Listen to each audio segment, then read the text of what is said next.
everyone, welcome to another episode of your favorite YouTube series, The History of K-Pop Season 1, where we've been taking a trip back in time to take a look at some of the legendary legacies left by the K-pop idol groups from the 90s.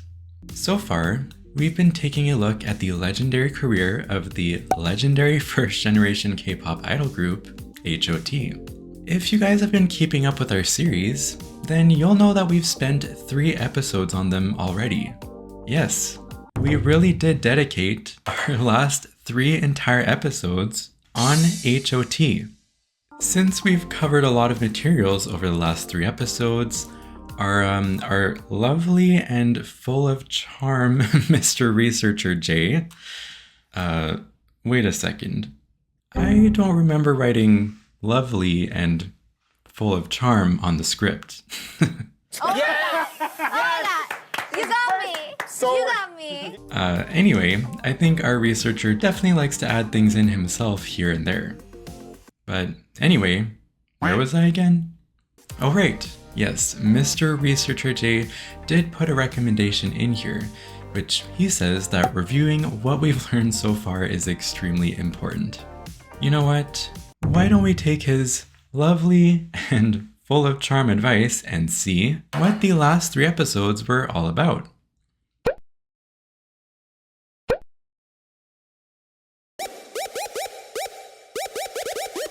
In our previous episodes on the legendary group H.O.T, we talked about what the emergence of H.O.T meant in the K-pop industry back then, as well as the public's perception of them, some fun facts about the group, their 5 album promotions over 5 years, as well as the group's music style. Now that I'm going through all these topics again, that definitely is worth a whole 3 episodes. That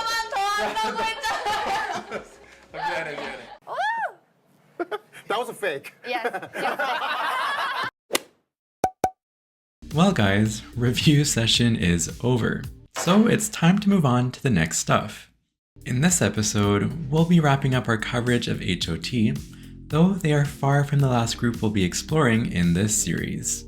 Today, we of course have to talk about the group's disbandment and their ensuing solo activities, their eventual reunion and its aftermath, and lastly, the group's very strong fandom. Oh, and stay tuned until the end to find out what group we're covering next. As usual, we have lots of interesting material to get through today, so without further ado, let's get right into it. Let's go!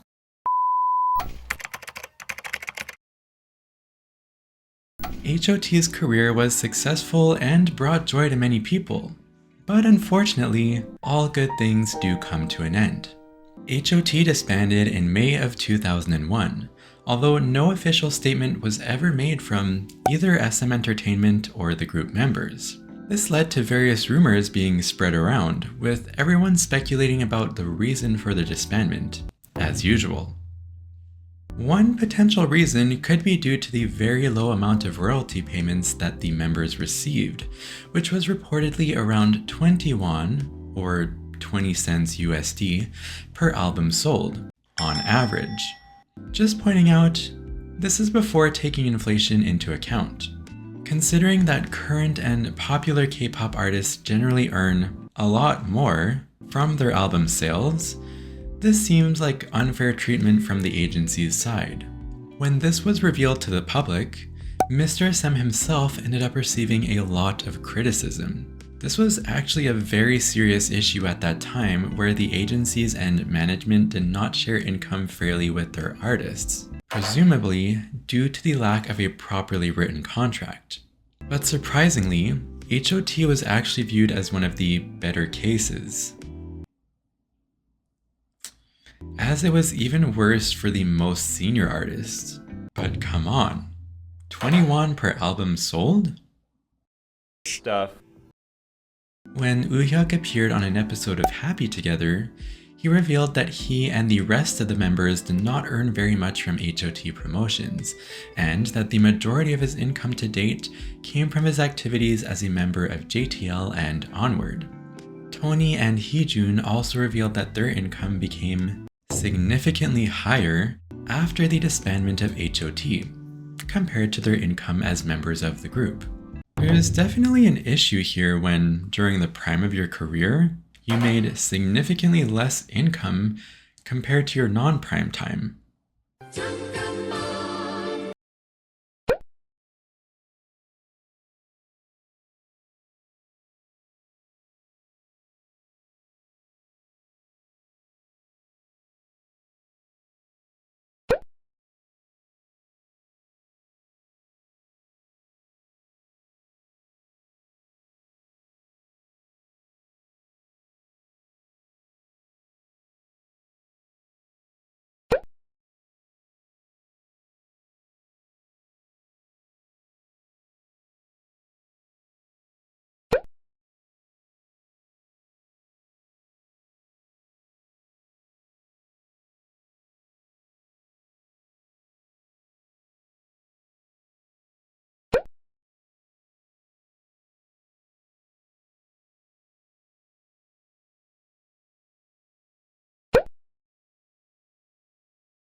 As fans, we'd love to see our favorite idol groups not disband, but if it happens, of course we'd want things to end with a happy ending.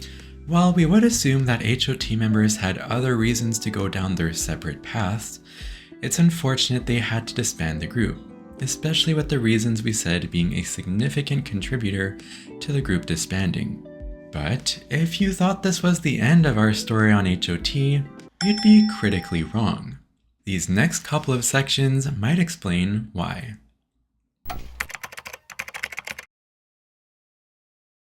After promoting as a group for almost 5 years, which isn't too short even for today's standard, the H.O.T members went their separate ways after disbandment. Actually, that's not entirely true, but we'll get to that later.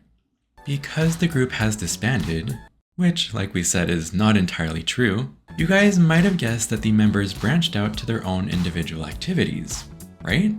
Well, you guys would be correct. Enough of this guessing game though, let's take a brief look at what each member was up to after the group's disbandment. First up is our lovely leader Heejun.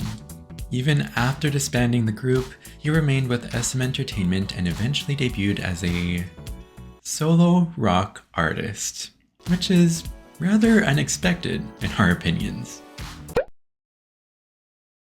Surprise to surprise, which the second surprise refers to Heejun transitioning into a rock artist, he did manage to reach first place on a music show while promoting his second solo album.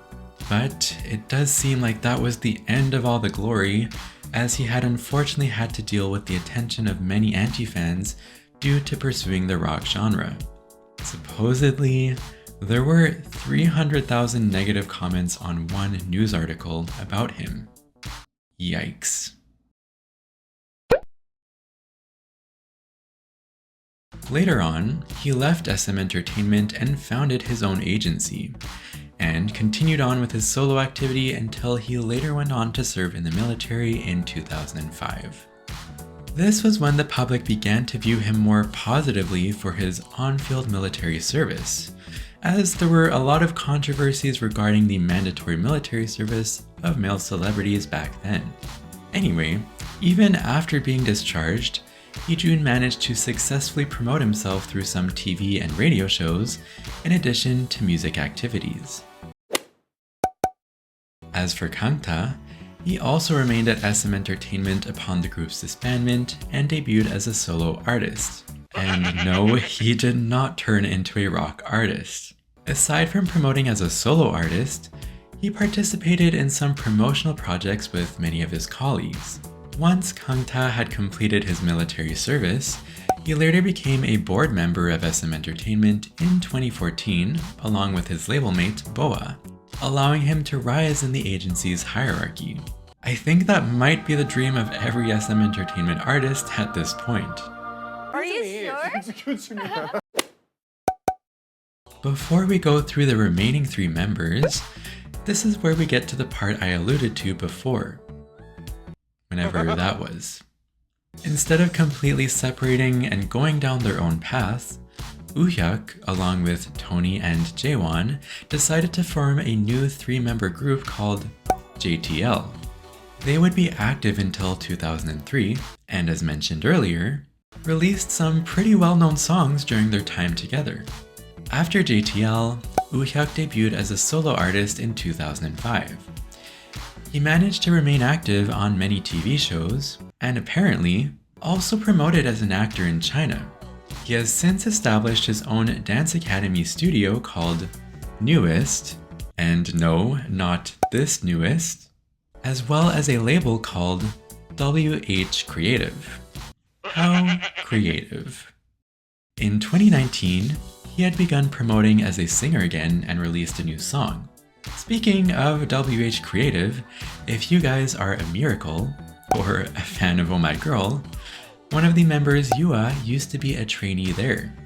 By the way, it didn't take me a long time to find a Miracle myself, because this man called Researcher J happens to be one. Tony, of course, promoted as part of JTL, but later debuted as a solo artist in 2004 and held promotions via several TV shows. He established an agency called TN Entertainment, which recruited many famous celebrities. Oh, and that was not the only thing he did, as he also co-founded and successfully ran a business creating school uniforms. This business venture reportedly allowed him to earn 4 to 5 times more than his income during his H.O.T days. But again, his royalty payments from H.O.T were almost a joke. So yeah. The agency he founded would eventually be annexed into IOK Company, an agency for which Tony became a board member. It's not SM Entertainment, but he's still a board member. Speaking of IOK Company, if you guys are a buddy or a fan of G-Friend, one of the members, So-won, is a part of this agency at the point of filming this episode. By the way, it again did not take me very long to find a buddy myself, because this man called Researcher J happens to be one. Finally, Jaewon also debuted as a solo artist in 2005 after promoting with JTL. Once he was discharged from military service in 2011, he became more active in China and other Asian countries, apparently. After that, he has since managed to make a comeback on some Korean TV shows and on a YouTube channel show with the support of Tony. On top of that, Jaewon is also doing some DJing from time to time. But besides that, he hasn't been too active in the entertainment industry lately. Unfortunately, we had to spoil a surprise in the title of this section, but please stick around to hear more about it. In 2010, several years after the disbandment of H.O.T, Kangta revealed on an episode of The Guru Show that the group actually disbanded due to a misunderstanding among the members about contract renewals. Unfortunately, we were not able to find the details of this misunderstanding, but fortunately, he explained that any misunderstanding between the members was resolved a year after they disbanded. After individually promoting for a while, it looks like the members were attempting to reunite as a group again. And we have some evidence to back that up. When Heejun appeared on an episode of 20th Century Pretty Boy, he mentioned that the members had discussed the possibility of a reunion several times, but ultimately agreed that they should leave the legend as a legend. On an episode of Radio Star, Jaewon also revealed that the members intended to reveal a date for their reunion plans once he was discharged from military service, but these plans were cancelled due to various reasons. But even with those various reasons, there is an old saying that says, if things are meant to happen, they're going to happen. Just kidding. I actually don't know if that's an old saying. Anyway, The one that saved the dying flame was a very famous TV show from back in the days called Infinite Challenge, which I'm sure a lot of you guys might have heard of. The rumors of an H.O.T reunion swirled when the cast of Infinite Challenge visited Kangta in 2014. They were hoping to feature H.O.T as part of their Totoga project, which aimed to introduce pre-first and first generation groups to the younger generation of today. No, actually, the younger generation from 2014. Geez, 2014 is such a long time ago from our today perspective. And I feel old now. However, Kangta was very hesitant about the idea of a reunion, and it ultimately did not happen for a reason, which we're going to explain. No, that reason is not just because it was difficult to get all the members in one spot, although that probably is also easier said than done. Another major reason behind Infinite Challenge failing to recruit H.O.T for the Totoga project was due to Heejun already being committed to hosting a TV show in a similar time slot called Immortal Songs. Now, why does this matter, you might ask? In the Korean broadcast industry, it is generally agreed upon between celebrities and TV show producers that celebrities do not appear on more than one show within the same time slot. According to Jinho, it's one of the reasons why popular MCs like Yoo Jae-suk and Kang Ho-dong do not appear on each other's TV shows as a guest. Never mind their astronomically expensive paychecks, these famous MCs are very likely to be hosting TV shows on the same time slot individually. Unless if you're talking about very old TV shows like Gongpo의 쿵쿵따 and X-Men을 찾아라, where the two MCs co-hosted these shows. Anyhow, because H.O.T is such a legendary first-generation idol group, Infinite Challenge could not leave H.O.T out of their casting process and at least wanted to share how the members of the group were doing. I mean, it's worth a shot, right? But after Jack's Kiss successfully reunited through the Infinite Challenge Totoga 2 project, there was even more attention focused on the possibility of an H.O.T reunion. But here is the kicker. Even before the public was starting to wonder about H.O.T's reunion, the members and the Infinite Challenge producers were already trying to make something happen. Literally the moment that Totoga 2 was done filming. And finally, in January of 2018, Infinite Challenge confirmed that Totoga 3 would be featuring the long-anticipated reunion of H.O.T. Infinite Challenge Totoga 3 started to air in February of 2018, which started by showing the reuniting process. Once all the members gathered and agreed to reunite as a group again, they then started to practice and prepare for the moment that they and their fans have dearly been waiting for. Once everything was ready, H.O.T members finally stood in front of their fans as an entire group after a whopping 17 years. And the rest of the reunion process went quite well too, with H.O.T successfully performing some of their iconic songs from back in the days. As you may have imagined, the fans also cheered as the members were performing, just like how they did back in the old days. Back in my day when I was a youth. Oh, but they still had to deal with Heejun's hosting commitment, didn't they? But don't you worry. Because the Infinite Challenge team managed to simply move their own broadcast to a different time slot, which is much easier said than done in real life. We assume this was possible due to the immense popularity and influence of this TV show, which would have also influenced, or unintentionally pressured, the broadcast department to have this idea easily approved. By the way, if any of you guys are not quite aware of how popular Infinite Challenge was, basically, they were the Satejian boys of TV shows. Again, if any of you guys don't know who Satejian boys is, please check out our first few episodes of this series, and I can guarantee again that you guys will joyfully learn about their history. Not too long after their successfully televised reunion took place, the H.O.T members agreed to carry on with plans for their reunion concert called Forever High Five of Teenagers. Initially, the name of the concert was decided as Forever H.O.T, but the name H.O.T was still under the trademark owned by the ex-SM Entertainment CEO. Huh? Now, this is a much more complicated issue than some of you guys might think, but in the end, the members were sadly not able to use their own group's name. This kind of situation may sound familiar to some of you. One thing to note is that Lee Soo-man, or Mr. SM himself, was not and is not the CEO of SM Entertainment.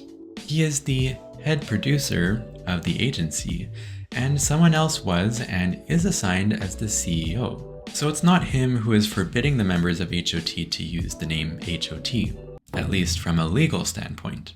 We just wanted to be careful that we don't blame or fault the wrong person here. Anyway, H.O.T also held another set of concerts together in 2019, which was very creatively named 2019 High Five of Teenagers. So creative, right? Stuff.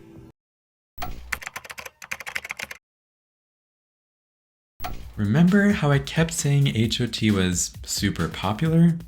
Well, I wasn't lying. Not only did the group break records in the Korean music industry, but they also marked the starting point of fandom culture for idols. Their fandom was largely made up of students in middle school and high school, who had been through the hype of Satejian boys when they were younger. In order to call anything a starting point, they must be the first ones to do something, right? One of those things initiated by H.O.T's fandom was actually the concept of an official fan club, which for themselves was called Club H.O.T, and this ran in quite an organized manner. Another one on the list was the organized usage of cheering tools such as the fan club's signature item, a white balloon in this case, as well as light sticks and banners.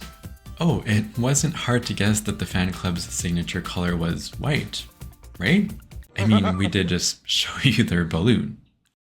And finally, Club H.O.T was also the first to come up with organized fan chants. I'm sure you guys all know what that sounds like. And moving on to the actual fandom, you might ask just how large H.O.T's fandom is, right? What I can tell you is that the fandom size was simply massive, with total membership being calculated at 100,000 people by the 5th generation of their fan club member recruitment. Now, this is quite astonishing considering you had to submit your request to join via mail, not email, but physical mail, in addition to being over the age of 14 and paying a membership fee of 15,000 won. Taking inflation into account here, this is around 50,000 won today, or around $50 USD, which would have been a considerable amount of allowance money for these fans. What's interesting is that the fandom was reportedly made up of many current-day celebrities. So many, in fact, that there are just too many to list them all. So we decided to skip that.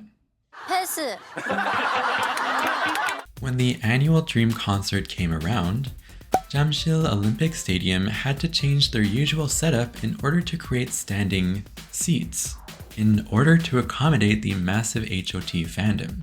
And we assumed they magically considered standing as seating. From the venue's POV, this was indeed magic, as it doubled their capacity.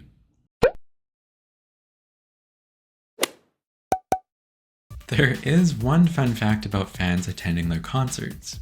When Jinho watched episode 175 of Daehan Waegugin, which aired on February 16th, 2022, he found out that when H.O.T held their first solo concert at Jamsil Olympic Stadium in 1999, or in fact, the first ever Korean singer to do so, the government also issued a no early dismissal order to all schools across the entire country. We're assuming that this was done as many students would have wanted to leave early, or sneak out, to attend the H.O.T concert. But like, when was the last time you heard of a government issuing an order to schools and students across the entire country just because of a singer holding a concert?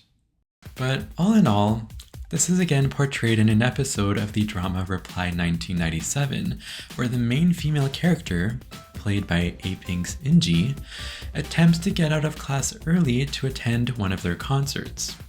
Now, I won't get into exactly how she did this, but she managed to leave the school early. 패스. Eventually, Club H.O.T had to create something called the 10 Commandments to promote a safe and appropriate fan club culture. Sounds fancy, huh? Other than to sound fancy, this was implemented due to some of the fans acting inappropriately and giving the holy fan club a bad reputation. I mean, no one wants to defame our beloved artists, right? As you can tell, Club H.O.T was managed quite professionally and strictly, to the extent where they had designated sections for official and non-official fan club members at concerts. The fan club was also notorious for being the rivals to the Jack's Kiss fan club, as H.O.T and Jack's Kiss were known to be rival groups when they were active. However, it is largely agreed upon that the size and social influence of H.O.T's fandom was simply unbeatable. And there is a funny story to this. When he appeared on Happy Together in 2011, Jack's Kiss member In Ji-won explained, "People say that Jack's Kiss was the rival of H.O.T, but we had a hard time even trying to catch up to them. The concert seats turned into a fried egg whenever Jack's Kiss and H.O.T performed at the same concert." And the fried egg referred to H.O.T's white fandom color surrounding the less large Jack's Kiss yellow fandom color. If you guys want to hear this full story, please go check out the YouTube link we've put down in the description. While the media would often report on positive events and updates on H.O.T members, that is, when they weren't criticizing H.O.T, it is also said that the media caused the rivalry between the two groups, leading their fan clubs to unnecessarily compete with each other. In some cases, this even led to extreme conflicts resulting in actual physical fights, another aspect which was depicted in the drama Reply 1997.